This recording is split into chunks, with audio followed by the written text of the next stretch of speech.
Hi friends! Today I'll use for the very first time the acrylic gouache from Allbane that I got in the Sibylline kit a few years ago. The fact is that I'm very scared of using media that are so different from the watercolors that I usually use, and this is the reason why I waited so much time before using them. Fortunately, Sibylline has made this workbook and I'm going to follow her tips at the beginning, and then I'll try the acrylic gouache in my sketchbook and see how they work. So let's get started. So first I'm going to swatch all the colors that I got in these little squares, and I want to see also the texture they have. Of course, white can't be seen so well, but I can tell you from the beginning that they're really creamy and buttery. These are not primary colors, but more warmer and pastel-y shades that Sibylline usually uses in her works. The downside of this gouache is that you can't re-wet it. So once it dries, it dries. You can't use it again. So you have to squeeze very little product in your plate if you don't want to waste it. Of course, the shades are very vibrant because, as it happens with gouache, there's more pigment and in general it results more opaque but at the same time more transparent.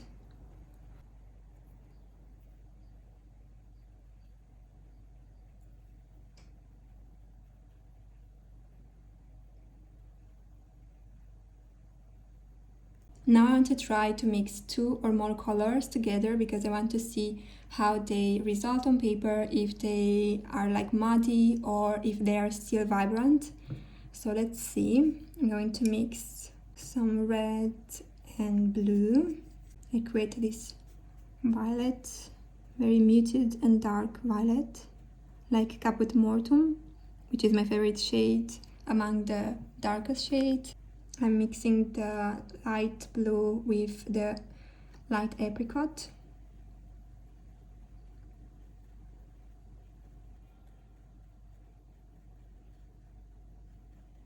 So it seems the colors are still vibrant even if you mix them together, and this is a very nice plus to these colors and this medium in general. And I also love the fact that you can dilute it with water and still looks nice.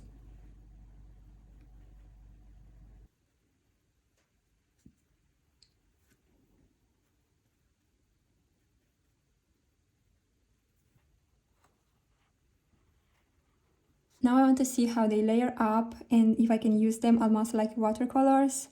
And I don't know if I mentioned it, but this sketchbook has cotton paper, so it's suitable to wet media. And you'll also receive in the kit another blank sketchbook, again with cotton paper, so the price of the kit worths it. I want to try the wet on wet technique and see if it works. Look at how nice the color spreads. It's almost like watercolors. I know I shouldn't use them like watercolors, but more like an opaque medium, but I still want to be able to apply my techniques to them.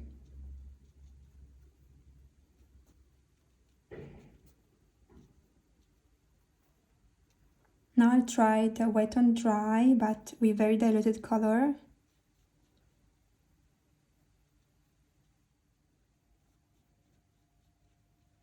Now I want to try to do more than one layer on top of each other. So let's start with the flower.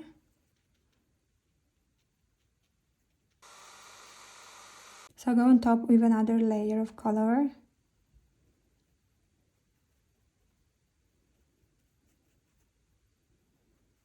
This is a bit thicker, but of course this is not transparent like watercolors, so you can only layer the color, but you don't have to expect transparency from them.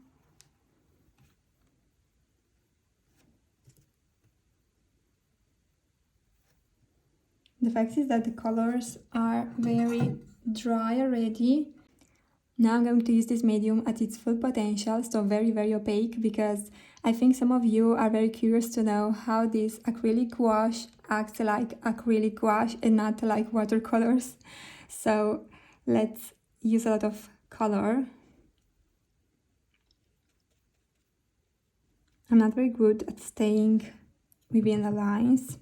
But anyways, the first layer will always be a bit transparent, so you have to go with another layer always. This is what Sibylle says, so take this word for granted.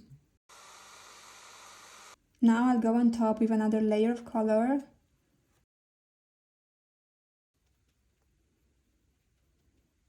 I want to fill this shape with more opaque color because I tend to dilute it a lot, so I want to try it again.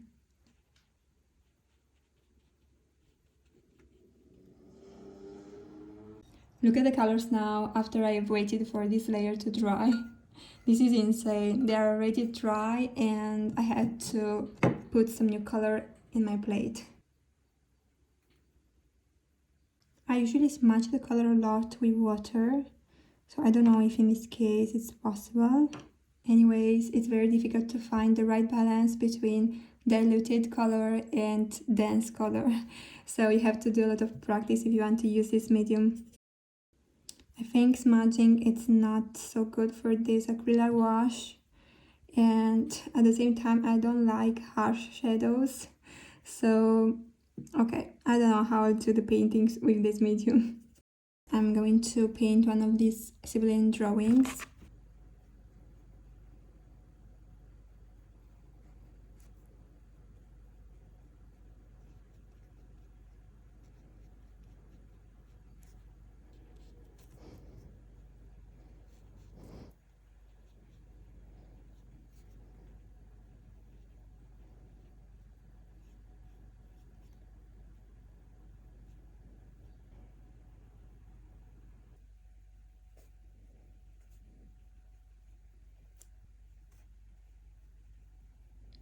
Here I finally understood how to paint shadows in my style, like very soft shadows, and that is with very diluted color, while here I did a mess, and yeah, I'm going to let this in this way. I want to paint this orange and I want to do a better work than before, so wish me luck.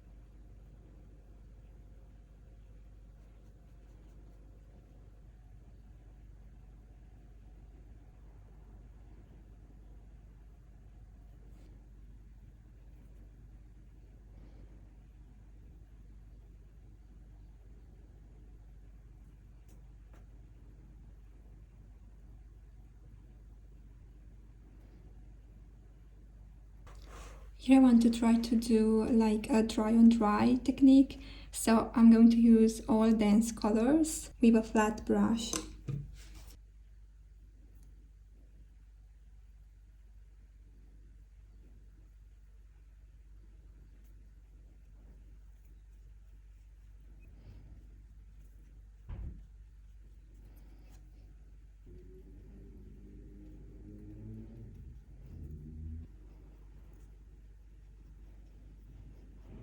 You guys, the fact that these colors dry so fast drives me nuts. I don't like this aspect of the acrylic wash, like at all.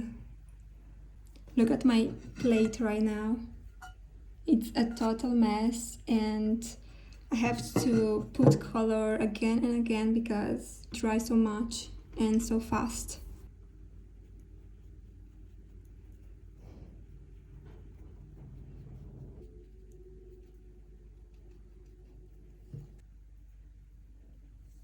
I think I'll stop here with the experiment and I'll do a drawing in my sketchbook and I'll come back later and paint that drawing, and I hope that I won't be annoyed by all these aspects of the acrylic wash, like drying so fast and the fact that I'm not used to this kind of texture on paper. So see you later.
So my very first impression is that I didn't really enjoy using the acrylic gouache for this painting because I really got frustrated with the colors drying in the plate. Basically, I had to use 3 plates with colors and I had to renew the colors every time, like every minute, because they really dry very fast. And I think it's also because it's summer, it's very hot here in Italy, and maybe this is the reason why they dry so fast. But the fact is that it's really annoying mixing the colors a lot of times. So I'm not very used to this process, and I think I had to give it another chance, maybe in the future, I don't really know. Anyways, along the fact that they dry very fast, they also don't blend very well, especially when you use the colors diluted. And what you see in the Sibylline process videos seems very easy and very fast to do and to paint, but in reality is very difficult to obtain like a very smooth blending and overall a smooth look on the paper. So these are the 2 aspects that really annoyed me, but there are also good aspects. Like for example, the fact that the colors are very vibrant and you can see it on the paper, and the fact that they have a very nice range of shades. I've noticed that the Allpaint standard gouache doesn't have the same beautiful pastel shades as acrylic gouache, so this is a nice plus for this medium. And another thing that I love about this medium is that you can build very easily volumes. You can add colors after colors and build shadows, also build some nice lights, and this aspect can't be reproduced with watercolors, for example. Also, this medium is very opaque, so it's very nice to do thin lines for the line art, and I think I'm going to use it in my future illustrations for the line art and little details. This being said, I don't think I'll be able to use this medium for a whole illustration. I think that it's very time consuming, also because of the fact that the colors dry very fast and you have to mix a lot of times the same shades. And more than this, I'm very used to the transparency of the watercolors or the standard gouache, and I don't know if I could get used to this medium and create full illustrations. I may try it again in the future. I'm going to let you know on Instagram, for example. Please let me know in the comments if you already used acrylic gouache or if you want to buy it for your future projects. Regarding the Sibylline box, I can say that I really appreciate the color selection because I really like this kind of shades. They are already in my usual color scheme, But if you want to learn this technique and if you are new to the color theory, then I suggest you to buy a primary set first and then eventually buy this set with these pastel shades. Also, I think the workbook isn't so detailed when it comes to explaining how she paints shadows and lights and how she mixes colors. I think it's a bit generic, especially for beginners and for the people who are very new to this medium, but it may be my impression. I don't know. Let me know if you have this box and what you think about it. So thank you for watching this video. I hope you understood everything, because when I don't have the script, I do a lot of mistakes in English, but I try to do my best to get better at it. So I hope to see you in the next video next Friday. Have a nice weekend. Bye!